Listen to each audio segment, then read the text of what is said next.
लाम मीम। ये किताब यानी कुरान मजीद, इसमें कुछ शक नहीं कि अल्लाह का कलाम है, परहेजगारों के लिए रहनुमा है। लोगो, जो किताब तुम पर तुम्हारे परवरदिगार के हाथ से नाजिल हुई है उसकी पैरवी करो और उसके सिवा और रफीकों की पैरवी न करो, और तुम कम ही नसीहत कबूल करते हो। और तुम्हारे परवरदिगार की बातें सच्चाई और इंसाफ में पूरी हैं, उसकी बातों को कोई बदलने वाला नहीं, और वो सुनता है, जानता है। और अक्सर लोग जो जमीन पर आबाद हैं गुमराह हैं, अगर तुम उनका कहा मान लोगे तो वो तुम्हें अल्लाह का रास्ता भुला देंगे। ये महज गुमान के पीछे चलते और निरे अटकल के तीर चलाते हैं।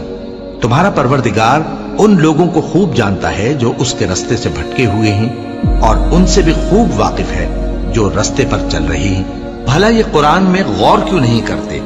अगर ये अल्लाह के सिवा किसी और का कलाम होता तो इसमें वो बहुत सा इख्तिलाफ पाते। और ए पैगंबर सल्लल्लाहु अलैहि वसल्लम, वही के पढ़ने के लिए अपनी जबान को तेज तेज हरकत न दिया करो कि इसको जल्द सीख लो।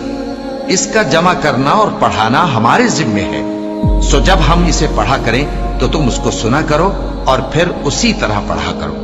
फिर उसके मानी का बयान भी हमारे जिम्मे है। और अपने परवरदिगार की किताब को जो तुम्हारे पास भेजी जाती है पढ़ते रहा करो, उसकी बातों को कोई बदलने वाला नहीं, और उसके सिवा तुम कहीं पनाह भी नहीं पाओगे। और जो लोग सुबह शाम अपने परवरदिगार को पुकारते और उसकी खुशनुदी के तालिब हैं, उनके साथ सब्र करते रहो, और तुम्हारी निगाहें उनमें से गुजर कर और तरफ न दौड़े कि तुम दुनियावी जिंदगी की रौनकों के खास्तगार हो जाओ।